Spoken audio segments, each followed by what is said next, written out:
The first piece of advice I want to share with you was a conversation I had. Uh, at that time, I was a director, not yet a vice president in the company, and I was running the North America, or probably the Americas technology team. And our business was growing. I worked in the software business most of my career, and early days of software back in the late 1990s, early 2000s, we were establishing a category called software middleware, which is a software that is put in place to really help you build the infrastructure that you need to create the applications and processes to run your company both locally and globally. And we were having some challenges, and I love problem solving, and I'm actually very good at diffusing very tense situations. And so people kind of got a load of this and would send me to meet with clients who were having issues. My favorite client meeting was in a bank in Sao Paulo, Brazil. It was the customer and me and the translator and my colleagues, like way down at the end of the table. There were chairs closer to me, but they chose not to take them. So the customer started yelling at me, I mean, screaming at me in Portuguese, which it felt physical. The translator's simultaneous translating, so I've got my ear pounding, and I turned to her and I said, please stop. And I said to the client, I know his name, I won't mention it. Sir, I understand the position we put you in, and I understand your frustration on behalf of my company. I apologize for what we did. Dead stop. Dead stop. So I had gotten this reputation that, when things are tough, send Lauren, and there had been talk about me coming up to do a global job, which I loved my job, so I was mildly interested, but I love my job. So I was speaking to my boss at the time, and it was during my annual appraisal. And of course, I got a good appraisal, felt happy. And he said, but Lauren, there's one more thing. There's one more thing. And now I'm like, oh my God, now there's one more thing. We almost were done with this, right? So I'm like, okay, what's the one more thing? He said, you know how you are? You like to sit at your desk and do your job. You do it really well. Everybody knows that. Um, but you don't want to bring attention to yourself. You don't want to advocate yourself.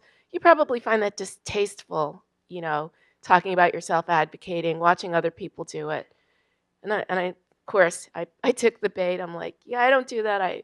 My work stands. My work stands. He said, but here's the thing, Lauren. Here's the thing. You represent, at that time, it was about 2,000 people. It would grow to 5,000 people. You represent 2,000 people. You're going to represent more. You have to have power on their behalf because it's not about you. You have to have power on their behalf. And what that meant was I had to really dig deep in myself and say, how can I frame this so in my own self-advocacy, I'm advocating on behalf of everybody, and of course, giving them opportunity, you know, the ability to excel, financial freedom and stability for their families, whatever. That was my responsibility to look at it differently.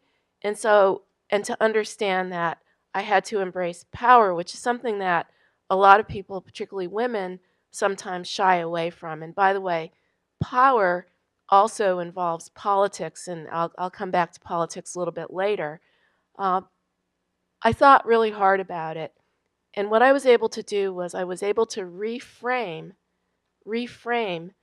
the situation for me, which was I needed to be in front of senior management talking about what my team achieved and thinking that I'm representing them on their behalf.